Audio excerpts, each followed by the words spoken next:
13 வருஷமா நாங்கள் 2 பேரும் இது வரும் வந்தால் வெற்றி அடையும். ஆனால் இவ்வளோ பெரிய வெற்றி நாங்கள் எதிர்பார்க்கல. நாங்கள் 2 பேருமே அதுக்காக 13 வருஷம் விடாமல் அதுக்கான ஒரு புஷ் பண்ணிட்டு இருந்தோம். அதான் எங்களை பார்த்தா மனோகர் சார் தெரிச்சு ஓடுற அளவுக்கு அவரை துரத்திட்டு இருந்தோம். சந்தோஷமா இருக்கும். ஆனால் ஒரு வகையில் பார்த்தீங்கன்னா இன்னொரு வகையில் ஃபீல் ஆகும். கமர்ஷியல் படம் பெரிய வெற்றி அடையும், ஒரு ஆடியன்ஸ் ரசிப்பாங்க, கூட்டமாக எல்லாம் வரும். பட் உள்ள எனக்கு மட்டும் ஒரு சின்ன ஒரு ஃபீலிங் இருக்கும். அதுக்கான பெரிய அப்ரிசியேஷன் இருக்காது. ஒரு குட் டைரக்டர்ஸ் லிஸ்ட் போட்டோன்னு வைங்களேன், இவ்வளவு இட்டு கொடுத்துட்டு அதுல என் பேர் இருக்காது. அன்பே சிவம்னு ஒரு படம் போதும் சார். நீங்க அதான் சொல்றேன், நீங்க யாருன்னு சொல்றதுக்கு அன்பே சிவம் அது வேற சேனல் விஜய். நான் சொல்ல வரது அதான். சி, என்ன பொறுத்தவரை cinema it's a huge business. ஒரு லட்சக்கணக்கான பேர் இன்வால்வ் ஆகிற, அவங்க வாழ்க்கையை நிர்ணயிக்கிற ஒரு பிசினஸ் அது. அதில் வந்து அது மிகப்பெரிய பொழுது சாதனம். அது போக கோடிக்கணக்கான மக்கள் வந்து நம்மளை நம்பி அவங்க காசை கொடுத்து அந்த 3 மணி நேரம் அவங்க வந்து கவலையெல்லாம் மறந்து இருக்க வராங்க. ஸோ அவங்கள நல்லபடியாக சந்தோஷப்படுத்தணுங்கிறது என்னோட பெரிய ஒரு ஆசை. பட் என்னதான் அந்த கமர்ஷியல் மூவி டேக் இருந்தாலும் 30 வருஷமாக கண்டினியூஸாக பை காட்ஸ் கிரேஸ் அண்ட் மக்கள் ரசிகர்கள், அதாவது அவங்கள வந்து நான் மக்கள் ரசிகர்கள் சொல்ல மாட்டேன், தெய்வங்கள்னு சொல்லுவேன்.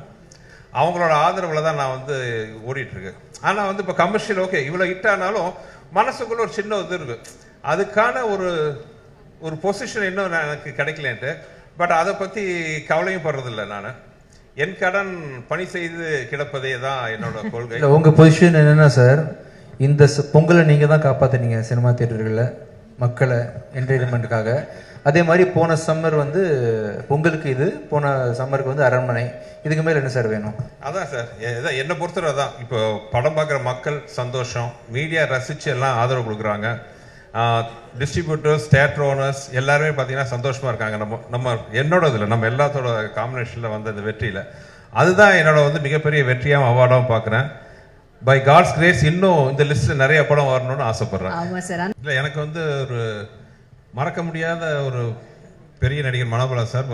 விஷால் சார் சொன்ன மாதிரி மனோபாலா சார் மட்டும் இல்லை, என் படங்களில் வந்து அது ஹியூமரில் பெரும் பங்கு வகித்த இன்னும் சில ஆர்டிஸ்ட்லாம் அந்த படத்தில் இருந்தாங்க. நீங்கள் பார்ப்பீங்க, நெல்லை சிவா, செல்லதுரை, இவங்கெல்லாம் வந்து எனக்கு அவ்வளோ அருமையான காமெடியெல்லாம் என் கூட பண்ணியிருக்காங்க. நெல்லை சிவா வந்து நீங்கள் கிரியில் பார்த்தீங்கன்னா ஜஸ்ட் ஒரு வாய்ஸே வந்து பார்த்தீங்கன்னா அவ்வளோ பெரிய காமெடி ஒர்க் அவுட் வச்சு, எப்போ அக்கா வச்சு தான் பேக்கரி வாங்கினியாம சொல்லுப்பா அப்படின்லாம் ஒரு வாய்ஸ் அவர் தான் வாய்ஸ் கொடுத்துருப்பார். செல்லதுரை அது போல் ஏகப்பட்ட படம் என்னோட படங்கள் நடிச்சிருக்காரு. சாரி, நெல்லை சிவா. அதே மாதிரி செல்லதுரை தலைநகரம் படத்தில் சொல்லுவார், நீ சென்னைக்கு போய் தெரு தெருவா சுற்றுற காலம் வரலாம் என்ன வரும். அந்த மாதிரி ஒரு மாபெரும் அற்புதமான நடிகர்கள். அவங்களாம் வந்து ஒரு பெரிய லைம் லைட்டுக்கு வராமே வந்து அவங்க நம்மள்ட்ட பிரிஞ்சது வந்து ஒரு வருத்தமான விஷயம். அதே மாதிரி மனோபாலா சார் இந்த 12 வருஷத்துல எப்போ பார்த்தாலும் என்கிட்ட அவர் கேட்குற கேள்வி, வேற எந்த படத்தில் நடித்தாலும் கூட என்கிட்ட அவர் கேட்குற கேள்வி பார்த்தீங்கன்னா, எப்படா மதகஜராஜா வரும். ஏன்னா அவர் வந்து இந்த படம் வந்தால் பெரிய நம்பிக்கையில் இருந்தார். அவர் வந்து ஒரு சோலோ காமெடினா டாப்புக்கு வந்து அவர் வருவாருங்க ஒரு நம்பிக்கை அவருக்கு இருந்துச்சு, எப்பவும் கேட்டே இருப்பார். பட் துரதிருஷ்டவசமாக தமிழ்நாடு மக்களே வந்து அவரை பார்த்து சந்தோஷப்பட்டு இருக்கும்போது அதை பார்த்து சந்தோஷப்பட அவர் இல்லை. அதுதான் ஒரு ஃபீலிங்காக இருக்குது. உண்மையாகவே டைம் ட்ராவல் தான். மணிவண்ணன் சார் ஆகட்டும், மனோபாலா சார் ஆகட்டும், சிட்டி பாபு, செல்லதுரை, நெல்லை சிவா, இவங்களாம் திரும்பி பார்க்கும்போது ஒரு நாஸ்டாலஜிக் அந்த ஃபீலிங் தான் வருது. எங்கே இருந்தாலும் அவங்களுக்கு என்னோட ராயல் சல்யூட். செய்திகளை உடனுக்குடனும் துல்லியமாகவும் தெரிந்து கொள்ள சப்ஸ்கிரைப் பண்ணுங்க.